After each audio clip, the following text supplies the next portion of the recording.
여러분 안녕하십니까, 강신일 변호사입니다. 팩트를 가장 빠르게 전달해 드리고 그에 근거해서 신랄한 논평을 해드리는 강신업TV입니다. 자, 오늘의 주식시장을 한번 보겠습니다. 어제하고 그저께 계속해서 서킷 브레이커가 발동됐는데 이것은 역사상 처음입니다. 연이틀 서킷 브레이커가 발동된 것이 역사상 처음입니다. 자, 그런데 오늘도 SK하이닉스가 10만원이 넘게 떨어지면서 130만원이 붕괴됐습니다. 초반에 초싹하는가 하더니 삼성전자 역시 마이너스로 돌아서고 있습니다. 백약이 무효라는 말이 나오고 있습니다. 자, 이거 어떻게 할 것이냐 하는 것인데요. 지금 사후 약방문으로 삼성전자와 하이닉스 ETF에 대해서 가진 돈의 20% 이내에서만 투자를 하게 하겠다, 이런 미온적인 방안만을 내놓고 있습니다. 그러나 그런 방안 가지고 될 일이 아닙니다. 이미 도박장이 됐기 때문에 이제 도박장은 말이죠, 그 도박장을 갖다가 폐쇄시키는 방법밖에 없는 겁니다. 도박을 해가지고 이미 오염됐는데 거기다가 뭐 물 좀 탄다 그래가지고 판돈 좀 더 키운다 그래서 판돈 좀 더 줄인다 그래가지고서 그게 되는 게 아닙니다. 따라서 도박장을 폐쇄시켜야 됩니다. 그러니까 지금 삼성전자하고 하이닉스 ETF 지금까지 발매한 거는 어쩔 수 없다 하더라도 새롭게 말이죠, 이거를 갖다가 또 출시하는 거는 멈춰야 하고요. 그리고 이걸 한시적으로 운영한다는 것도 분명히 해야 될 것 같습니다. 그리고 여기서 피해를 엄청나게 본 사람들이 정부 때문에, 이재명 때문에 피해를 봤다면 이재명과 김용범이가 지 돈으로 물어내야 됩니다. 물론 국가 돈을 쓰면 안 됩니다. 자기 돈으로 물어내야 됩니다. 그 돈이 얼마나 되겠나? 얼마나 된다 하더라도 팬티까지 벗겨가지고 어쨌든 탈탈 털어야 됩니다. 단 뭐 10만원씩이라도 받아야 됩니다. 그래서 여기에 대해서 지금 정책을 잘못해가지고서 이 고의 또는 불법으로 또는 과실로 남한테 손해를 끼쳤으면 물어주는 게 맞지 않습니까? 우리 법은 뭐냐면, 우리 민사법은 말이죠, 고의 또는 과실로 다른 사람에게 손해를 끼쳤을 경우 손해배상하라는 겁니다. 그러면 쟤들이 말이죠, 그것이 고의가 됐든 과실이 됐든 어쨌든 ETF라는 걸 잘못 만들어가지고 국민들한테 피해를 끼친 거 아닙니까? 그리고 국민들한테 사실 사라고 또 그렇게 종용한 거 아닙니까? 주식사라고 한 게 누굽니까? 이재명 정권 아닙니까? 따라서 이재명과 또 그 끈앞풀들은 다 손해를 배상할 의무가 있습니다. 이재명 집 팔았다 그러는데, 자, 거기다가 바로 저 지금 집 팔고서 17억 7천만 원 안 받고 근저당 쳤죠? 그 근저당에다가 다시 말이죠, 거기다가 또 다시 가압류를 해야 됩니다. 그렇게 해서 가지고 이재명이 받을 돈 있죠, 그 받을 돈을 못 받아가게 하고서 거기서 손해배상을 받아야 됩니다. 뿐만 아니라 이재명 월급을 갖다가 차압 들어가야 됩니다. 이재명은 월급도 꼬박꼬박 받고 있는데 그 월급 받아가지고 쓸 데도 없습니다. 청와대에서 옷 사주고 밥 사주고 다 하기 때문에 월급은 고스란히 남습니다. 여기에 대해서도 바로 차압을 들어가야 된다는 말씀을 드리겠습니다. 자, 지금 그만큼 국민들이 피눈물을 흘린다는 것인데요, 그것이 본인들의 잘못이 아닙니다. 이번에 국민들이 손해를 보는 것은 전적으로 이재명과 김용범과 그리고 금융 관계자들 이름들 때문에 지금 피해를 보는 거라고 봐야 됩니다. 이거는 상당 부분이 말이죠, 물론 이렇게 얘기할 수 있겠죠. 뭐 자기 책임 아니냐, 자기가 돈 벌려고 한 거 아니냐, 물론 맞죠. 그러나 자기 책임이라 하더라도 그렇게 책임을 지을 수 있는 범위가 있는 것인데, 이거는 그 사람들만에게 책임을 지울 수가 없습니다. 적어도 손해본 거에 50%는 이재명과 김용범 책임이다. 100%를 다 뭐 이재명과 김용범 책임이라고 할 수 없다 하더라도 적어도 50% 이상이 김용범과 이재명 책임 아니냐, 이렇게 우리가 논리적으로 볼 수가 있습니다. 자, 이게 지금 전문가들이 얘기하는 걸 보니까 이게 금방 돌리지 못할 걸로 보고 있습니다. 그래서 뭐 금방 다시 올라가 가지고서 옛날처럼 또 200만원 가고 300만원 가고 그건 아니라고 보고 있고요. 다만 이렇게 급락했을 경우에는 또 파는 건 아니다. 뭐 급해한 사람이 어쩔 수 없겠지만 좀 기다렸다가 반등할 때 그때 이제 결정을 해야 된다라고 얘기를 하고 있습니다. 그래서 강신업TV 보시는 분들께서도, 우리 구독자분들께서도 말이죠, 또 지금 이 관련된 분들은 그것이 뭐 어떤 것이 됐든 간에 뭐 삼성전자하고 하이닉스 ETF뿐만 아니라 전체적인 뭐 그 현대차가 됐든 뭐가 됐든 간에 지금 주식 갖고 계신 분들 일단 그렇다고 해서 투매를 하실 필요는 없다라는 얘기가 나오고 있습니다. 어제 투매가 나왔다는 겁니다. 어제.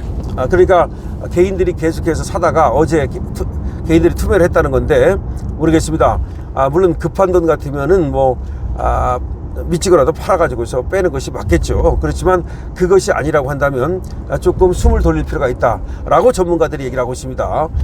그리고 또 하나는 지금 이제 부동산 얘기인데요. 부동산은 지금 천정부지로 뚫고 올라가고 있다는 겁니다. 더군다나 또 요지, 또 중심지 이런 곳에는 계속해서 지금 올라갈 가능성이 있다고 보고 있는데, 그거는 말이죠, 결국 이재명이가 대출 규제니 무슨 뭐 또 세금이니 이런 것들로 막아보려고 했지만 결국은 막지 못했다는 얘기가 되는데, 결국은 이재명 때문에 부동산 시장은 올려놓고 주시장은 떨어뜨린 게 된 겁니다.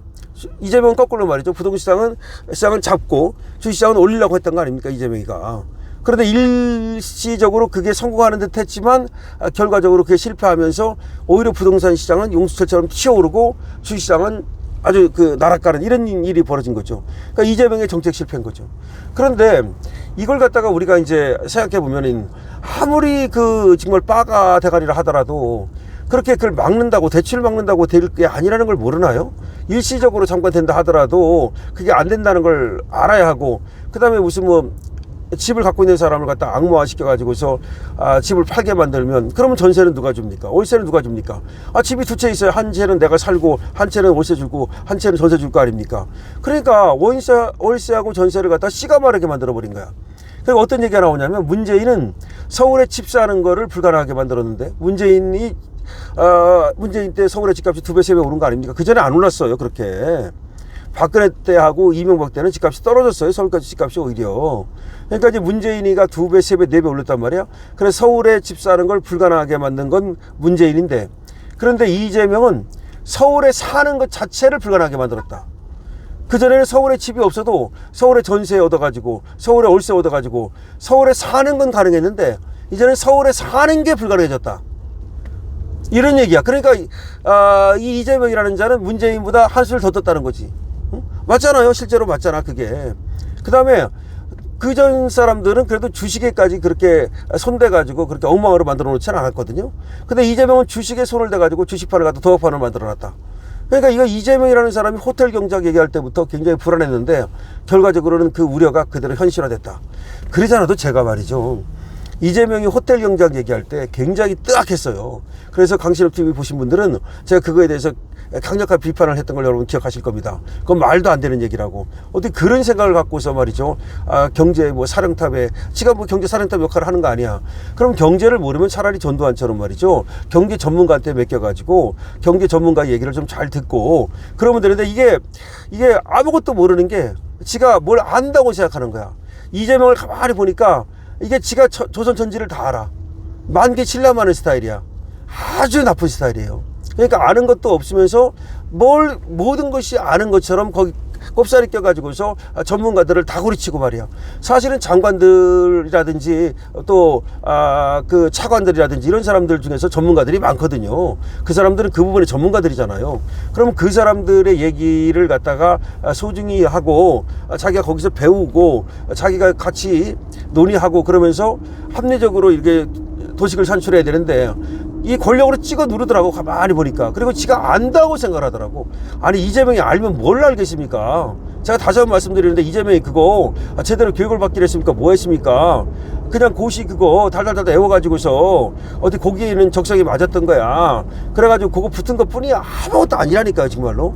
그런 자가 뭐 지가 경제도 알고 지가 무슨 역사도 알고 지가 무슨 뭘 아는 것처럼 뭘 합니까? 알기는 아무것도 머릿속에 똥 만들었지.